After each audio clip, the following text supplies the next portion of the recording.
اور ان سے اس گاؤں کا حال تو پوچھو جو لب دریا واقع تھا، جب وہ لوگ ہفتے کے دن کے بارے میں حد سے تجاوز کرنے لگے،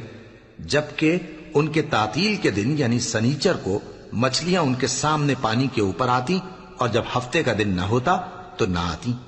اسی طرح ہم ان لوگوں کو ان کی نافرمانیوں کے سبب آزمائش میں ڈالنے لگے۔ اور جب ان میں سے ایک جماعت نے کہا کہ تم ایسے لوگوں کو کیوں نصیحت کرتے ہو جن کو اللہ ہلاک کرنے والا یا سخت عذاب دینے والا ہے، تو انہوں نے کہا اس لیے کہ تمہارے پروردگار کے سامنے معذرت کر سکیں، اور عجب نہیں کہ وہ پرہیزگاری اختیار کریں۔ پھر جب انہوں نے ان باتوں کو فراموش کر دیا جن کی ان کو نصیحت کی گئی تھی، تو جو لوگ برائی سے منع کرتے تھے ان کو ہم نے نجات دی، اور جو ظلم کرتے تھے ان کو برے عذاب میں پکڑ لیا کہ نافرمانی کیے جاتے تھے۔ غرض جن اعمال بد سے ان کو منع کیا گیا تھا، جب وہ ان پر اصرار اور سرکشی کرنے لگے تو ہم نے ان کو حکم دیا کہ ذلیل بندر ہو جاؤ۔